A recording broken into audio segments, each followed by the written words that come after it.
Ẹ káàbọ̀ sórí ìkànnì yìí. Tó bá jẹ́ ìgbà àkọ́kọ́ tí ẹ̀ ń bá mi pàdé rèé, ẹ bá mi like, ẹ comment, ẹ share, kẹ́ subscribe. Àwọn ohun tí ẹ máa wò lórí ìkànnì yìí, òun ni àwọn ohun tí ó ń lọ láwùjọ wa tó sì máa kọ́ wa lọ́gbọ́n. Ẹ máa bá mi ká lọ. Tinubu ló ta Abíọ́lá, ta ló ta gbogbo àwọn ọmọ Yorùbá? Wọ́n ní Tinubu ló ta Abíọ́lá, ẹ jọ̀ọ́, ta ló ta gbogbo àwọn ọmọ Yorùbá? Ẹ̀yin àgbààgbà ilẹ̀ Yorùbá yẹ ẹ̀ ṣe dáadáa. Ẹ̀yin àgbààgbà ilẹ̀ Yorùbá ẹ̀ ṣayére. Wọ́n ní Tinubu ló ta Abíọ́lá. Àwọn Fúlàní bọ́ta wọ́n ní Tinubu mọ̀ nípa bí wọ́n ṣe àná ìbò Abíọ́lá. Ogúndé.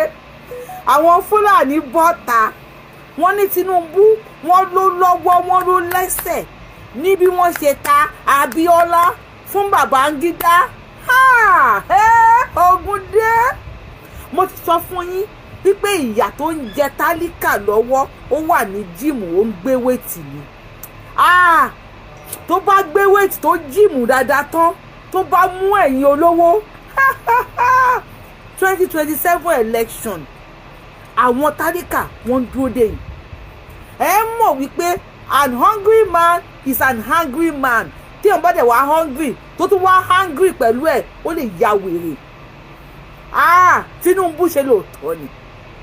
Àkànbí ọmọ olódò sledgehammer ṣe lóòótọ́ ni. Bàbá ẹ bọ́ síta ẹ ní irọ́ ni Fúlàní yìí pamọ́ yín. Kò ń ṣe odidi gọ́vnà Jigawa gọ́vnà kò ń ṣe èèyàn yẹpẹrẹ ló sọ̀rọ̀ yìí o. Ó tú àwọn àṣírí lẹ́rìkìlẹ́rì ó ní Tinubu nìkan kan tọ́kọ́. Yorùbá ìkà àbòsí ọ̀tẹ̀ lẹ́ẹ̀rín ẹ̀yin àgbààgbà ilẹ̀ Yorùbá. Àwọn kan ní Abíọ́lá wọ́n ní iṣẹ́ owó tiẹ̀ náà ló jèrè ẹ̀. Ìyẹn MKO Abíọ́lá ni o, kì í ṣe Abíọ́lá tèmi o, mi ò ní kánjú kú o. Wọ́n ní iṣẹ́ owó Abíọ́lá MKO. Wọ́n lóun náà di àwọn àgbààgbà ilẹ̀ Yorùbá kan lọ́wọ́ mú fún àwọn Fúlàní, the same Fúlàní. Wọ́n nígbà táwọn àgbààgbà yẹn lọ ni wọ́n wọn Abíọ́lá ní èpè kalẹ̀. Ipò òun náà máa rí lọ́ọ̀kan ni kò ní débẹ̀. Wọ́n lá máa nàgà ni wọ́n lọ́wọ́ ò ní tó. Ẹ jọ̀ọ́ àgbààgbà ilẹ̀ Yorùbá tẹ́ bá mọ̀ pé ohun Abíọ́lá lépè ẹ bá mi kọ sí comment section.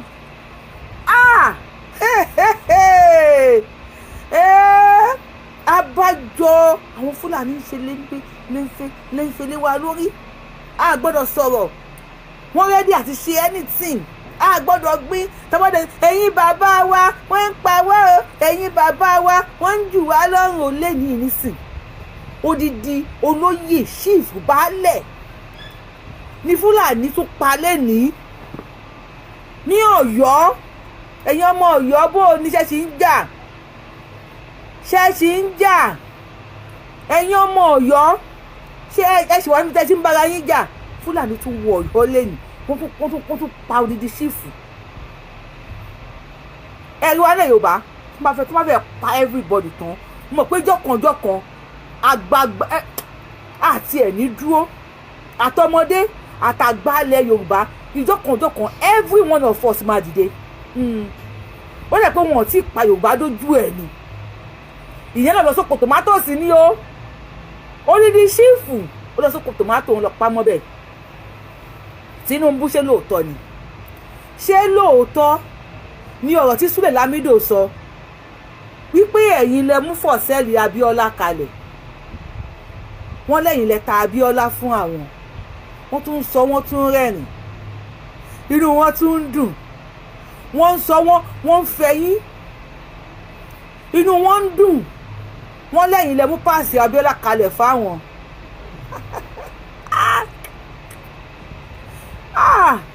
Kí la ṣe fún yín?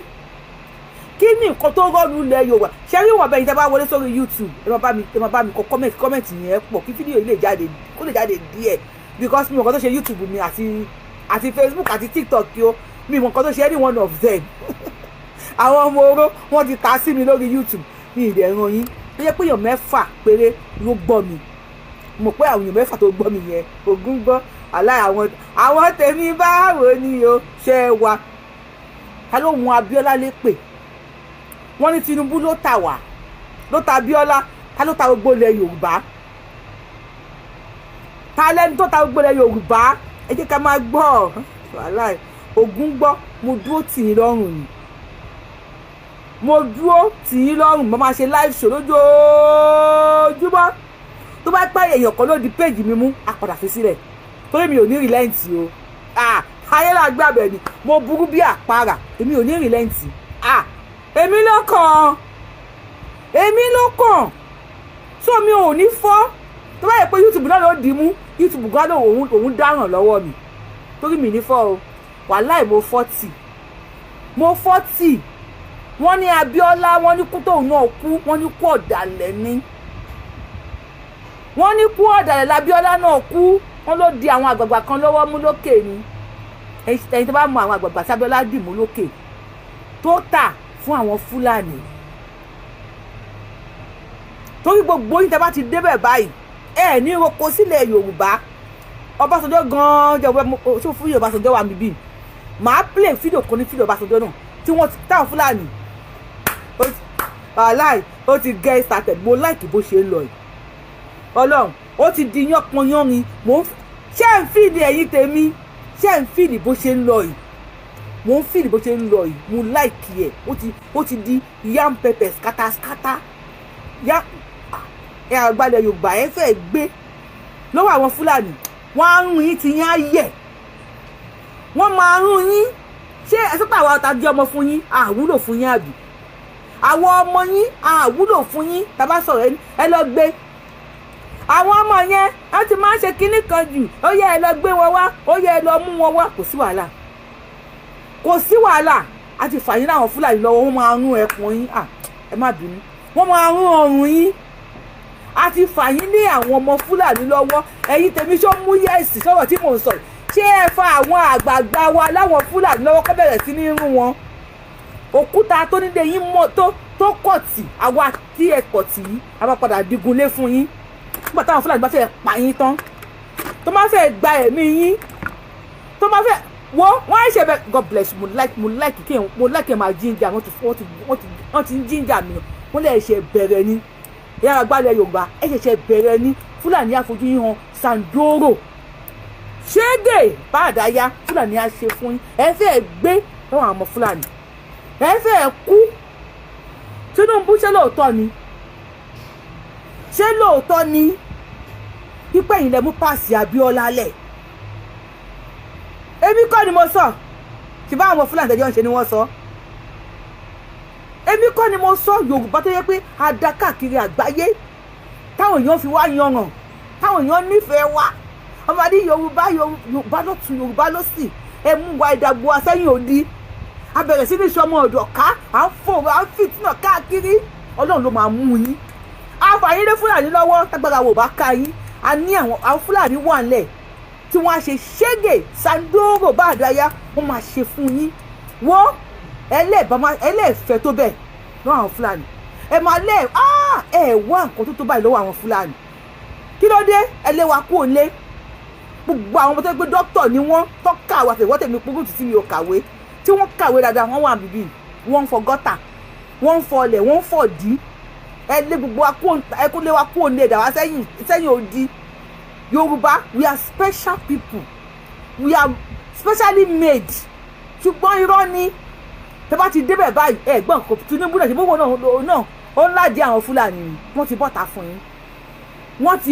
fún yín wọ́n lè ṣe bẹ̀rẹ̀ ni ẹ káàdé mo kí yín ẹ káàrọ̀ ẹ káàsán ẹni mo kújọ́ mẹ́ta mo ń ṣe ṣó o àwọn ọmọ oró ni o ìyá mi ni ẹ kújọ́ mẹ́ta gbogbo ilé ńkọ́ ilé wa àwọn ṣe mo dúpẹ́ ìyá mi mo kúkú ń ṣe ṣó àwọn ọmọ ayé wọ́n kàn mí wọ́n kàn péjì mi ní kò lọ́wọ́ kò dẹ̀ sí nǹkan tó kàn mí kó pe èèyàn méjì mi ìtẹ́sí ìbẹ̀rẹ̀ ṣó tí abe one kan ti kọ́mẹ́ǹtì pé Yorùbá wuyà wá ti débi kẹ́ tó bẹ̀rẹ̀ o mo trust àwọn tèmi wọn wà pẹ̀lú mi wo ẹ fẹ́ la ẹ fẹ́ ṣe kí ni ẹ máa fẹ́ la lọ́wọ́ àwọn Fúlàní ṣé lóòótọ́ ni Tinubu náà ká tó lọ síbi fídíò èkì tó tún play ẹ ká kọ́kọ́ lọ síbi bíi kẹ wá wo ohun tí àwọn èèyàn ń sọ nípa Yorùbá.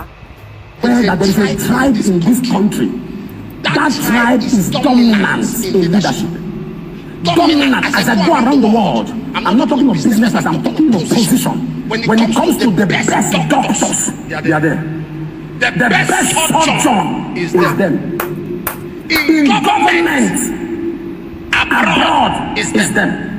The top bankers is them. There is something about them. Ẹ̀yin àgbà wa. They see their elders, they bow flat. Ẹ̀yin àgbà wa tó bá fún yín lépè nǹkan. Torí bó ṣe ń ṣe mí ní ọ̀sán yìí, mi ìfẹ́ disrespect mi tí n bá fún yín ní èpè nǹkan. Tí n bá wọ̀n yín lépè, ẹ̀yin àgbà wa ẹ̀yin náà ẹ gbọ́ nǹkan tí ẹni yín sọ. Mi ì tí ì play ẹ̀ tán yìí o. Tó bá ń dárúkọ pásítọ̀ lágbàáyé sí, tó bá ń dárúkọ pásítọ̀ Enoch Adébóyè. Ta ni ò mọ bàbá Adébóyè? Ṣọmọ Ìgbò ni? Ṣé Fúlàní ni? Somebody come and dárúkọ the man who bought Gatwick airport. Ògúnlèsì bàbá o, chairman. Bàbá Ògúnlèsì fún ọmọ Ògùn state. Wọ́n ti fẹ́ ra gbogbo airport tán.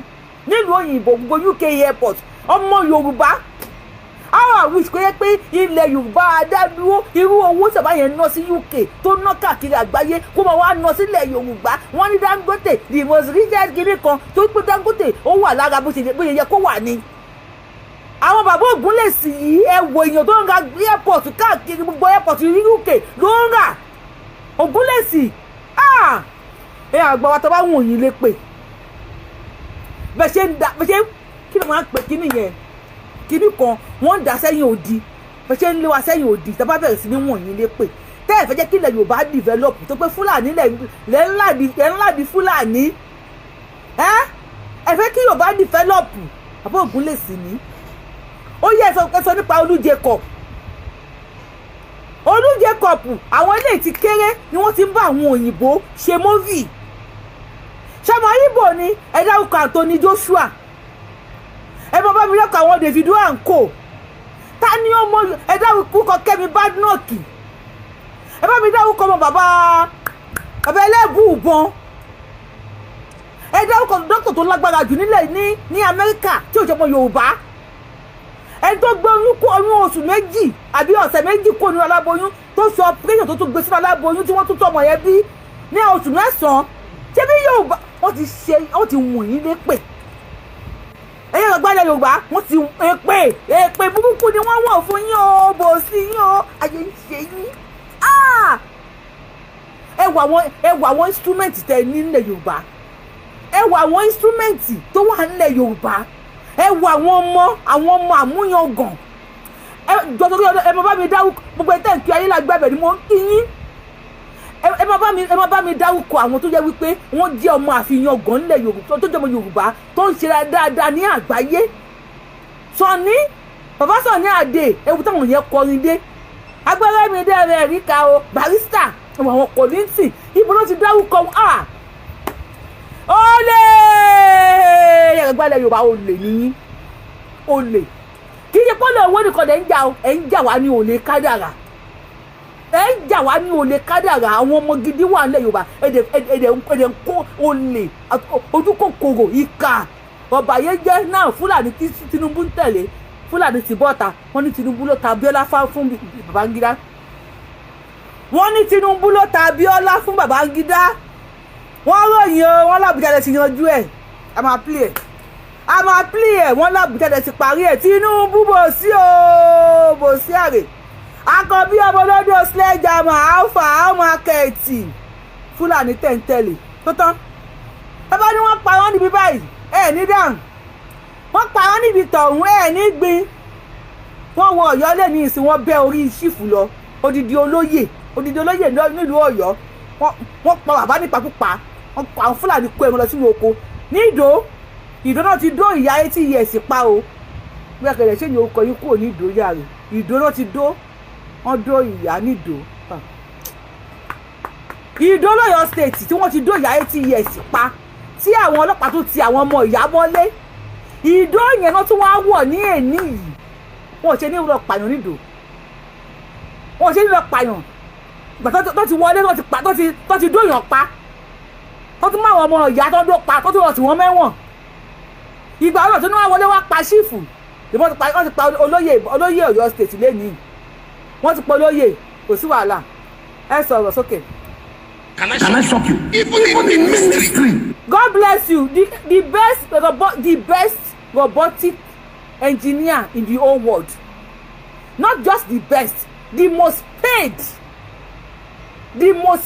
robotic engineer in the whole world. Ọmọ Yorùbá ni.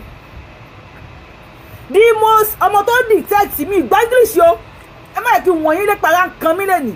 The most ọmọ tó detect filter tí àwọn àrùn burúkú fi máa wà gbáyé ọmọ ọdún 12 Ẹniọlá l'Amẹ́ríkà níbí ló wà.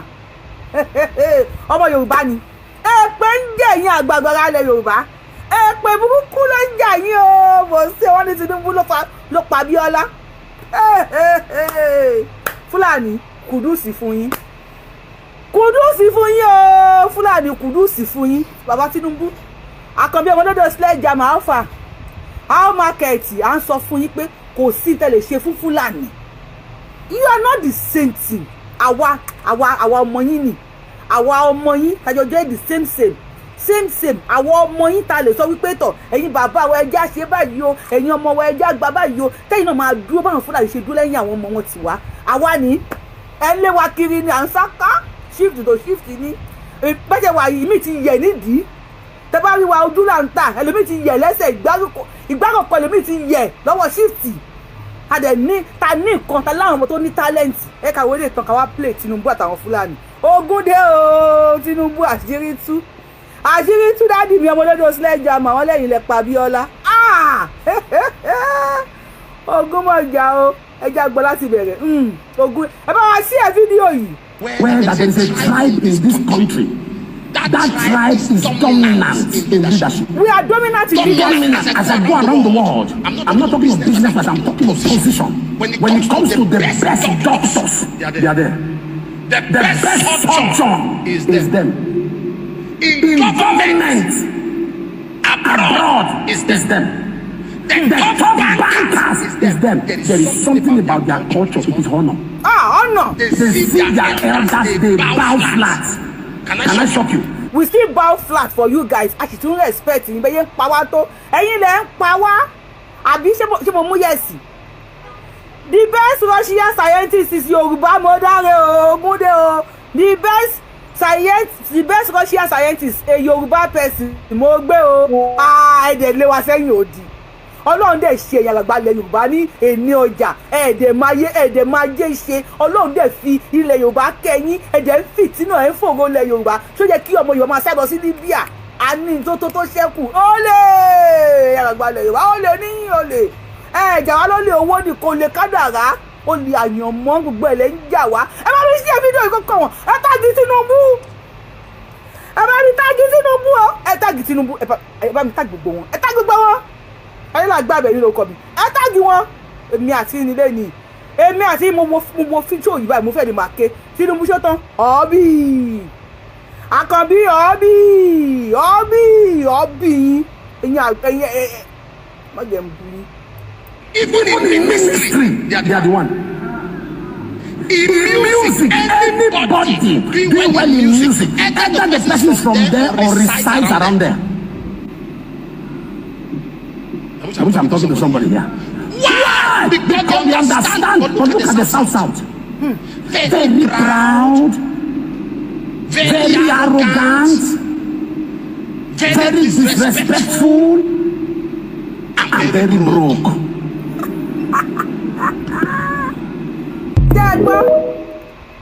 Ṣé ẹ gbọ́? The best doctors, they are there.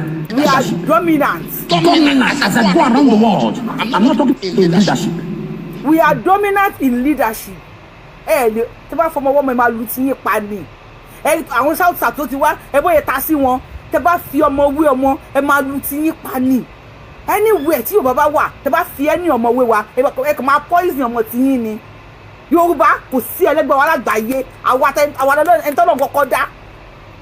Àwa ẹni tọ́lọ́run kọ́kọ́ dá. Dúdú méjì máa bára wọn sọ máa bí funfun méjì ò lè bára wọn sùn kán bí dúdú kò possible àbó possible ní ẹ̀yin scientist. Ẹ bá flag mi ẹ̀yin wèrè kí lè bá flag fún ẹ kéku ni torí mi bá gbóná sí yín máa wọnú sóyún bàjẹ́ fún yín. ẹ̀ ń ṣe èmi ò pé mi ò parí pé ń flag kí lè fẹ́ bẹ̀rẹ̀ wèrè fún ṣé ẹ̀ ń ṣe eré dàbí ẹ̀ ń ṣe èrè kí ni problem yín ẹ fẹ́ kẹ́kù àbí torí mi bá gbóná tí mi bá wọnú ṣó ó yá bẹ̀ sí ní flag ẹ bẹ̀ ó yá má jẹ́ kó yé yín pé ẹ̀yin ò gbádùn èmi gan mò ń lo dágà ẹ̀yin tẹ́ fẹ́ flag yẹn ẹ̀ gbádùn àbí èmi gan lo dágà bọ́sọ̀kè níbí ní tiẹ̀ bọ́sọ̀kè. I feel highly entertained by Tinubu's rhetorics. The way he dramatizes his own role, in Nigerian democracy. Luckily, we're all alive. Luckily, we're all alive. If you are alive, near me, about kí ni fẹ́ ti bá mi sọ. Luckily, we are all alive. Thank God I am alive. Gbogbo ìtẹ́ bá wà láyé ìbò Abíọ́lá ní 1993 ẹ jẹ́ kí n rí ní comment section. It's a very sad case mami ní dààmú this is a very sad case and Sule Lamido was even laughing he is laughing at us àti àwa Yorùbá wọ́n fi àwa Yorùbá ṣe ẹ̀yẹ wọ́n ní Tinubu ló mú páàsì Abíọ́lá kalẹ̀ fún àwọn they are bold enough to come and say it. Mustapha can come out and said òun lòun pa Kudi Abiola they ní kò sí nǹkan tí wọ́n ṣe fún Mustapha wọ́n ló obey the last commandment àbí the last order who gave the order àmì tó give the order dì sí ẹni tó give order yẹn dì sí àti mọ̀ now eléyìí tí wọ́n á bọ́ta ó ní Tinubu ló ta Abiola fáwọn ogun máa jà o. Okay, God bless you the best chess master ọmọ Yorùbá ni tí wọ́n wá gbá ní ọ̀dọ̀ wa mi bí ní New York mo lé kí nìyẹn kí n bá ń jọ tó end iṣẹ́ ìjẹ́ kí n bá ọmọ Yorùbá ni tó win ni the best chess master is a Yorùbá young man èpè ń jà yìí gbogbo ìtẹ́ ń lé wa sẹ́yìn òdì gbogbo ẹ̀yà gbàgbà tẹ́lẹ̀ Yorùbá ò ní dá dúró tẹ́lẹ̀ Yorùbá ò ní nísìnyí tẹ́sọ́ pé àní gbàtú sílẹ̀ tẹ́sọ́ pé àní gba òmìnira èpè ń jà yìí kí lẹ fẹ́ jẹ nínú oúnjẹ ṣe ẹ ti kú ẹ ti ẹ tó kú tí wọ́n sin owó mọ rí ni ẹ máa gbọ́ Sule Lamido ló bọ́ta ó ní Tinubu ló ta Abíọ́lá fáwọn and ẹwọ́ yẹn jókòó comfortable ó jókòó báyìí ó wá ń rẹ́rìn. When I talk about Tinubu politics or democracy, I laugh. Ṣé kó Tinubu ń tàn wá lóhun tí àyà ti sọ? Ogun dé. Ogun máa jà o. Ogun máa jà o. Ṣé kó Tinubu ń tàn wá ni? Ẹ bóyá balance. Ẹ tẹ́ ń wo 77 years ni o. Kò ń ṣọmọdé o. Gọ́vnà Jigawa 77 years ni o tó mo jókòó mo ṣe research mi mo wò ó pé who is Sule Lamido Tinubu tó bá jẹ́ pé nǹkan kan fẹ́ béèrè lọ́wọ́ ẹ̀ tẹ́ ń wò mí ná ṣó lè rí bẹ́ẹ̀ ṣá àwọn wèrè ẹgbọ́n lé péjì mi ògún parí ṣó lè rí bẹ́ẹ̀ wọ́n ti já ọjà kan já Facebook kan bọ ògún ìwò mi fẹ́ wo tó bá ti jábọ̀ ẹ tó bá ti wà lórí péjì tó bá ti ṣe kí tó bá ti já ẹ bọ́ àwọn olọ nìyẹn now ṣó lè jẹ́ pé lóòótọ́ Tinubu ló ṣiṣẹ́ yìí ẹni tó wọlé lórí TikTok ipọ́n ti já yín bọ́ wọ́n máa já yín bọ̀ náà péèjì wọ́n mì nìyí lèbi gan mì nìyí tẹ bá ti ń gbé péèjì mi wá tẹ bá ti ń flag show mi mo máa gbé fídíò oríṣiríṣi jáde èmi ò ní àsìkò tí mò ń wọ̀nyí lépè ti kọjá àsìkò táwa àsìkò àgòdò gbòdì pa ni ìdìmọ̀ tẹ flag ìdìmọ̀ tí mo gbòdì pa ti yín á yí ẹ̀ mọ́ mi lọ́wọ́ lórí péèjì mi báwo yìí jẹ́ ká tún gbọ́. I feel highly entertained by Tinubu's rhetorics. The way he dramatizes his own role, in Nigerian democracy. Luckily, we're all alive. Thank God I'm alive. Luckily, we're all alive. We're all there. We're only participating in that particular sphere. So I was in the middle of it. Tinubu became relevant and noticeable after Abe took over government. Before then, he was the Senate. Was the secretary of the party. And what affected him? You see, he was part of those people who were supporting Babangida and not June 12. He was part of it. His own mother. Ẹ jọ̀ọ́ ṣé ẹ gbọ́ bí tí wọ́n sọ ẹ gbọ́ tó sọ yìí please can somebody let ṣé ẹgbọ́n tí Sule Lamido sọ ẹ jẹ́ kí n sọ mẹ́yìn díẹ̀ Tinubu is part of bí wọ́n ṣe àná June 12. Ògúndé o Àkànbí ṣé lóòótọ́ ni Tinubu ṣé lóòótọ́ ni ọmọ olódò òde ṣé lóòótọ́ ni ọmọ olódò sledgehammer can this be true ṣé lè ilé ojú òótọ́ ara mi ń gbọ̀n. Thank you. I am alive. Oh, God bless you. You know what alive? What a time to be alive.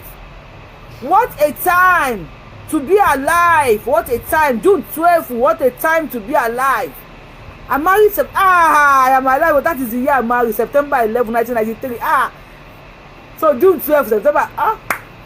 What a time to be alive. Tinubu ṣe lóòótọ́ ni. Àkànbí ọmọ olódò dẹ. Are you with me? Are you with me? Ẹ̀yin tẹ́ ń wò mí. Ṣé lóòótọ́ ṣé Tinubu lè ṣe tí wọ́n sọ pé Tinubu ṣe Tinubu pawọ́pọ̀ pẹ̀lú àwọn Babangida àwọn ọmọ Fúlàní gọ́vnà Jigawa ló bọ́ta yìí ó ní Tinubu ló ta Abíọ́lá fáwọn ó ní Tinubu ọjọ́ pawọ́pọ̀ ni. Are you with me? Àkànbí ṣé lóòótọ́ ni tó lè jó òótọ́ ṣá.